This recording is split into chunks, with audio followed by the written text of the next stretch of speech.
Saya memberikan pilihan kepada Abi. Saya menyetujui jika memang Abi ingin berpoligami, tapi dengan syarat wanita yang Abi nikahi atau wanita yang menjadi istri kedua Abi itu harus pilihan dari saya. Ya, saya juga mau ngucapin terima kasih ya buat Mbak Meda karena sudah ya menyadarkan saya lah istilahnya ya Mbak ya, bahwa nggak selamanya kalau poligami itu ternyata bisa membawa kebahagiaan.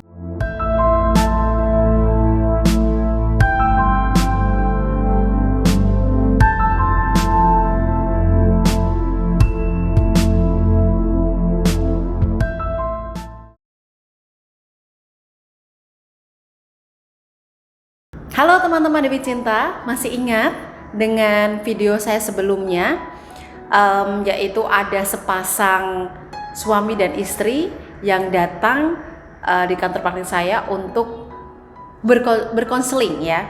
Nah sekarang sepasang suami istri yang pernah datang ke kantor praktik saya hadirkan kembali.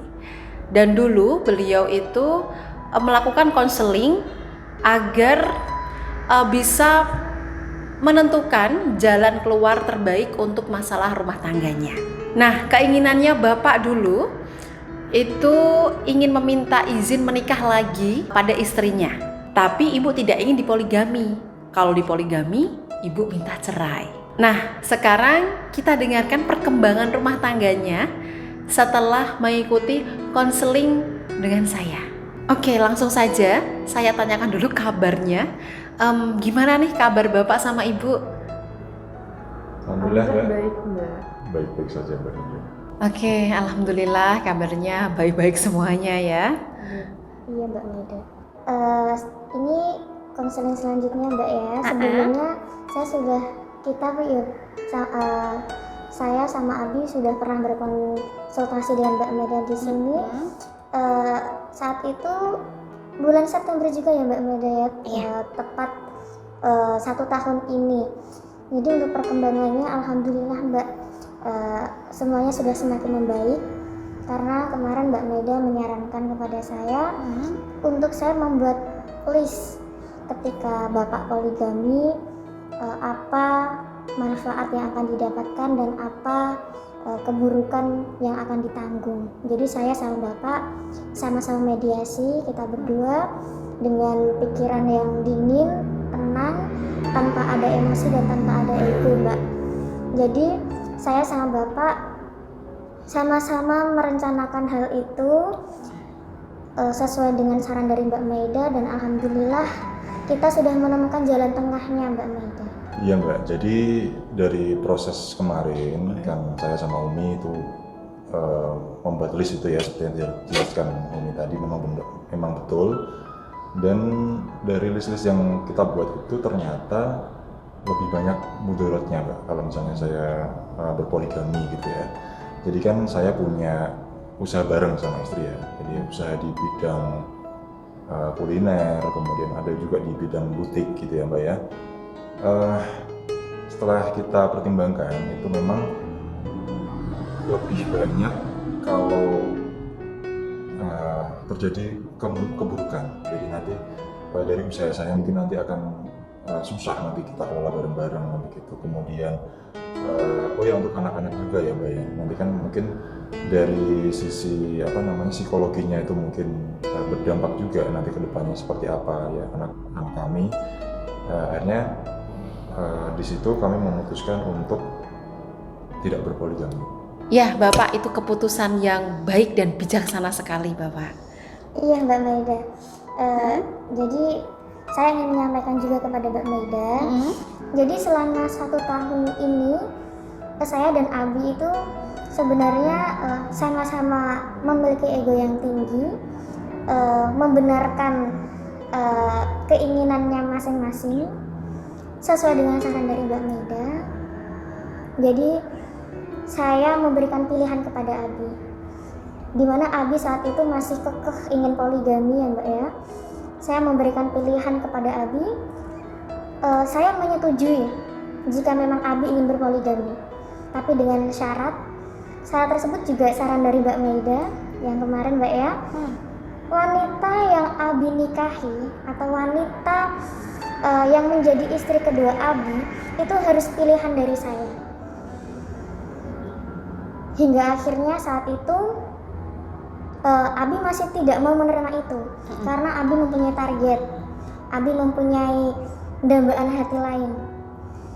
Di situ kita sama-sama memikirkan dampaknya hingga akhirnya kita membuat list tersebut Mbak, manfaat dan juga mudaratnya. Itu pun juga saran dari Mbak Maida saat konseling kemarin, dan alhamdulillah saat ini kita sama-sama sadar, kita sama-sama lapang dada. Mungkin itu salah satu bentuk ujian dalam pernikahan Mbak Maida. Ya, benar Ibu. Nah sekarang untuk Bapak sendiri reaksinya gimana setelah Bapak mendapatkan wanita yang dipilihkan oleh istrinya dan diizinkan berpoligami? Ya, jadi memang betul Mbak Maida. Jadi saya dikasih list gitu ya Mbak, wanita yang memang dipilihkan oleh Umi untuk saya jadi berpoligami sama si wanita itu. Ya, tapi ternyata saya merasa kurang klop gitu lah Mbak, dari segi saya berkomunikasi, kemudian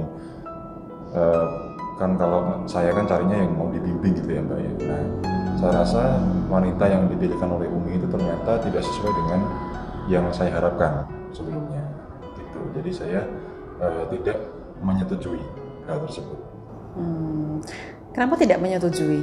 Iya, karena selain alasan utama tadi yang sudah saya sebutkan dengan masalah komunikasi, saya juga merasa tidak tertarik dalam hal seksual gitu Mbak.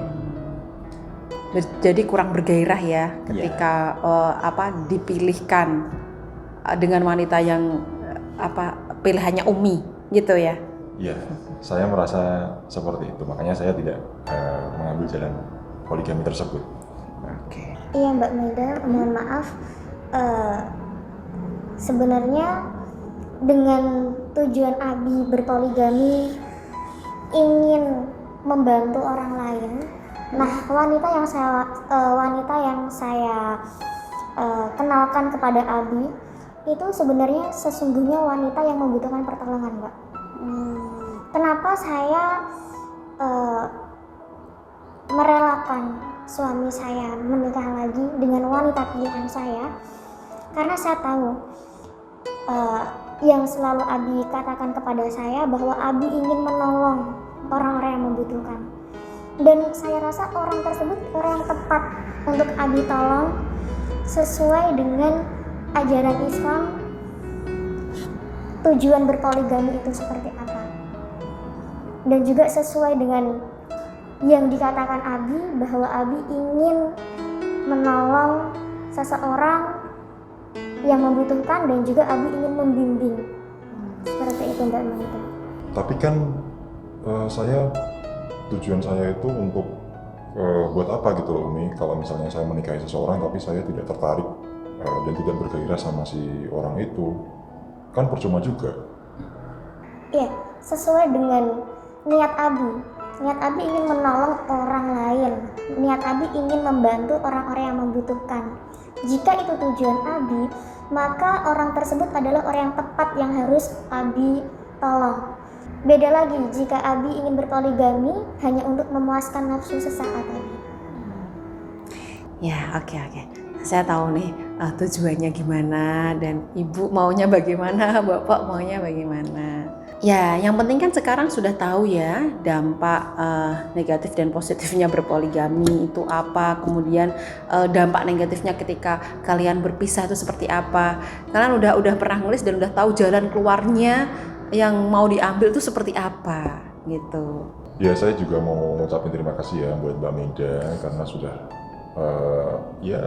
menyadarkan saya lah istilahnya ya Mbak ya, bahwa nggak selamanya kalau poligami itu ternyata bisa membawa kebahagiaan, membawa kesenangan gitu. Karena ternyata setelah saya bikin list sama Umi juga ternyata banyak sekali hal-hal yang lebih tidak menyenangkan, ya. Jadi lebih buruk ketimbang hal-hal yang baiknya, gitu Mbak. Yang sebelumnya juga saya tidak pernah terpikir ya Mbak untuk melakukan hal-hal itu ya, karena yang saya lihat itu memang ya poligami aja gitu. Ya, jadi tanggung jawab berpoligami itu sangat besar sekali ya Bapak ya. Karena Bapak tidak hanya membimbing satu wanita, tapi lebih dari satu wanita. Kalau di antara dua wanita itu tidak Bapak berikan hak yang sama atau hak yang semestinya diterima, itu pun juga tanggungan nanti di akhirat gitu. Iya Mbak Maida, saya juga berterima kasih kepada Mbak Maida dengan kita konsultasi kepada Mbak Maida, kita mendapatkan jalan keluar dan kita sudah disadarkan juga bahwasanya setiap rumah tangga itu pasti ada permasalahannya Mbak. Nah, bagaimana cara kita menyikapi masalah tersebut? Nah, nanti jika Mbak Maida datang ke tempat kami, bisa mampir ke butik kami Mbak.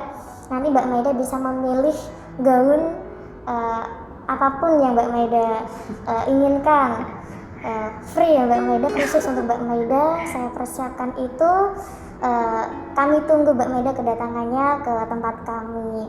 Sebelumnya ini juga di mobil ada bingkisan nanti buat Mbak Maida, tolong diterima ya Mbak ya. Memang walaupun nggak seberapa, tapi itu rasa ucapan terima kasih kita ya Abi untuk Mbak Maida. Semoga bermanfaat Mbak Maida. Waduh, repot-repot nih. Saya jadi merasa berharga ya. Ya, terima kasih banyak Ibu sebelumnya. Apapun yang Ibu berikan dan Bapak berikan tetap saya terima, karena itu adalah karena saya menilai itu bukan dari apa yang diberi, tapi rasa kepedulian Bapak sama Ibu ini loh yang buat hati saya itu kenapa ada orang sebaik ini gitu. Oke, terima kasih Bapak, Ibu. Semoga rumah tangganya selalu diberikan ketenangan, keharmonisan ya, dilindungi oleh Sang Maha Kuasa. Saya hanya bisa membantu Ibu dan Bapak membantu doakan yang terbaik untuk Bapak. Begitu, dan terima kasih juga udah mau menyempatkan waktunya untuk datang di kantor praktik saya. Waduh, saya jadi gimana ya, karena biasanya tuh ada banyak tuh klien saya itu yang sudah berhasil, mereka itu kayak lupa dan nggak pernah ngabari saya gitu. Padahal saya biasanya itu menanyakan kabar buat mereka. Tujuan saya menanyakan kabar itu karena ingin mengetahui perkembangannya itu bagaimana. Kalau seandainya memang belum berhasil atau misalkan belum tercapai keinginannya, nanti kita bantu lagi begitu. Tujuannya seperti itu begitu. Makasih banyak ya. Iya, sama-sama. Oke. Saya pamit dulu sama teman-teman Dewi Cinta. Terima kasih banyak ya teman-teman Dewa Dewi Cinta di sini yang sudah mau nonton channel YouTube saya di Suara Istri ya.